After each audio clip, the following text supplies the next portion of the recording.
자, 이 안보 얘기를 좀 해봐야 될 것 같아요. 북한에서 오물풍선을 2번이나 보냈는데 양이 어마어마하더라고요. 예. 거기 그걸로 이제 피해 보신 시민분들도 있고, 근데 보상 규정도 없다고 그러고 막막한 상황이 이어지고 있는데 대통령실에서는 어제 대북 확성기 사용 검토한다는 얘기도 나왔습니다. 감내하기 힘든 조치를 취할 수 있다, 이렇게도 얘기를 하면서 긴장이 계속 고조가 되는 느낌입니다. 의원님 어떻게 보셨습니까? 이 뭐 그 전에도 이런 오물풍선이 있었죠. 오물풍선은 한 번 정도가 있었는데 2016년으로 제가 기억을 하는데 한 번 정도 있었는데 새로운 도발이에요. 그리고 이제 첨단 어떤 무기들이 속속 들어오고 네. 첨단 전쟁을 지금 생각하고 있는 단계에서 아주 저급한 재래식 이제 도발 양상을 보이는 거잖아요. 그리고 7일 동안 1000개 가까운 오물풍선을 날려보내는 아주 대단한 일을 이제 북한이 하고 있는 건데요. 사실은 우리가 이거를 또 요격하지도 못하는 좀 그런 상황이에요. 이게 생화학 무기가 들어있을 수도 알 수가 있고, 없으니까요. 예, 전혀 알 수 없는 상황이고, 그런 상황에서 북한이 도발이 이렇게 이루어진다는 거, 네. 그다음에 뭐 GPS 교란부터 시작해서 탄도 미사일까지 이제 전방위적인 도발이 이루어졌었잖아요. 네.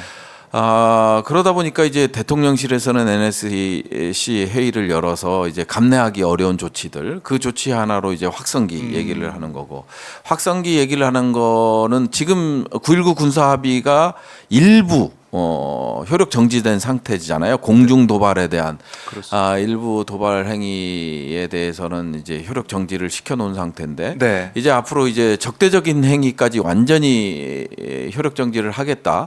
그 최선봉에 있는 게 이제 확성기거든요. 확성기가 되는데 이번 도발을 잘 보셔야 될게요. 여기에 촉발 기폭제가 됐던 거는 탈북단체 B라거든요. 지난달에 날렸죠. 그거에 대해서 이제 김여정이 직접 담화를 했고, 그런 상황에서 이런 것들이 이제 반복되고 우리가 이거를 막을 수 있는 방법이 없어요. 실제적으로 막을 수 있는 방법이 없고, 그 다음에 이제 경상도까지 이게 날아간단 말이에요. 네. 만일 이게 또 생화학이고 오염물질이고 이런 것들이 이제 들어가서 조금이라도 가미가 된다면 큰일 나. 상당히 네. 어려워요. 이거를 막기 어렵기 때문에, 그래서 합의가 필요한 거고 제도가 필요한 거고 대화가 필요한 거거든요. 이런 강대강으로 가는 상황에서는 또 확성기를 하게 되면 여기는 또 우리가 상상 못하는 그런 도발들이 이루어질 거예요. 이게 단순히 우리가 생각하는 탄도미사일이 아니라 네. 또 다른 도발 양상으로 이어지기 때문에 이런 것들을 미연에 방지하기 위해서라도 대화 재개가 정말 중요하다. 이제 한번 좀 내려놓고 국방에 있어서는 국방대로 가되 대화의 어떤 축 한 축을 절대 포기해서는 안 된다라는 거 보여준 네. 그런 도발이고요. 예, 그렇게 보여집니다. 네, 의원님. 일단 북한의 태도가 정말 규탄해야 될, 어떻게 보면 지금 우리는 내부에서 윤석열 대통령의 여러 가지 무능함과 무도함과 폭정에 대해서 열심히 싸우고 있는데 잠깐 우리가 잊고 있었던 것 같아요. 네. 그들을 일단 먼저 규탄하고요. 제가 군대를 최전방에서 했어요.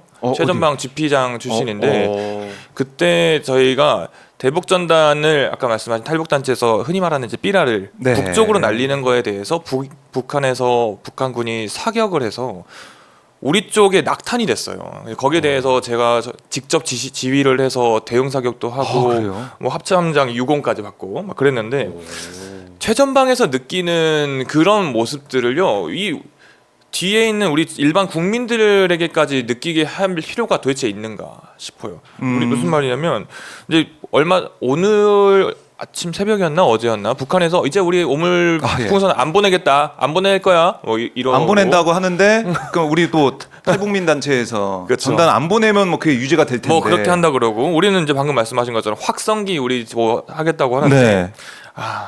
이게 도대체 정말 21세기에 있을 만한 모습입니까? 이 유치한 모습의 피해는 도대체 누가 봅니까? 최전방에 나가 있는 우리 군인 청춘의 장병들이 보고 있고, 네. 그로 인해서 불편함과 불안함을 겪어야 되는 건 또 우리 국민들이에요. 국가가 해야 될 일 중에 가장 큰 부분이 안보라고 생각합니다. 우리 부승찬 의원님도 장교 출신이시고 이 국방에 대해서 여러 가지 많은 생각들을 가지고 계실 텐데요. 특히 저는요, 제1 과제가 안보를 튼튼하게 하고 국민들이 불안하지 않게 만드는 그렇죠. 거라고 그게 생각하는데 이건 불안함을 넘어서서 불편함까지 됐다. 그렇네요. 여기에 대해서 내놓는다는 것이 뭐 확성기를 튼다. 그게 문제가 아닌 것 같아요.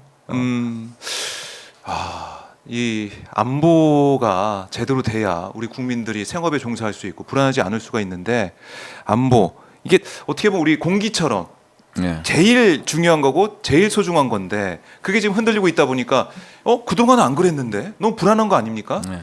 참고로 저는 병장 만기 전역을 했습니다. 네, 확실히 좀 말씀을 드리고요. 대한민국 군인분들 화이팅. 네, 화이팅입니다. 자, 윤 대통령은 뭐 군대를 안 갔다, 부동실 안 갔다고 하는데, 자, 이거 좀 팩트 체크를 해드리고, 자, 근데 그러다 보니까 안보 문제가 중요하다. 이게 뭐 이 처음에 날릴 때는 이 문자가 와가지고 그 심야에 네, 12시 다 되고 문자 와서 난리가 났었잖아요. 네. 아니 애 재우고 있는데 이것 때문에 다 깼다 이거 뭐 난리치는 분도 있고 그랬는데.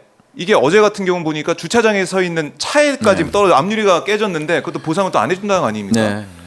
국가가 어디 있습니까? 나라가 어디 있습니까? 이 얘기가 나올 것 같아요. 그러니까 이제 윤석열 정부의 특징이 뭐냐면요. 네. 이제 헌법에 명시된 국방의 의무 뭐라든지 국민의 기본권 뭐 이런 것들에 대해서 의무만 강요해요. 그래서 책임을 지진 않아요.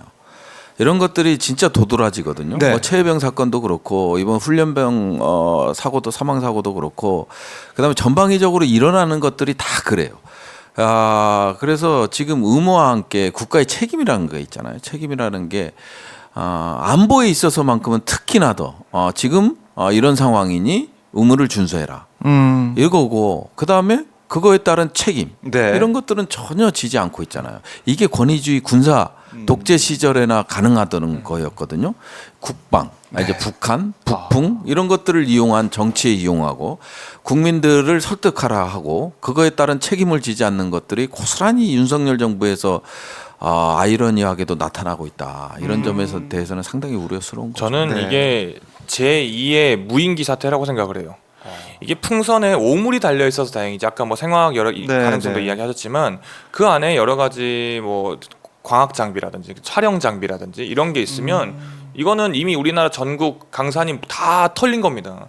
우리가 지난번 용산 상공에 무인기가 들어왔다 나가는 것도 몰랐고 네. 몰랐다는 것도 인정 안 하다가 들켰고 이 문제는 대한민국 상공이 뚫린 거예요. 이 부분에 대해서는 왜 아무 말들이 없는지 모르겠어요.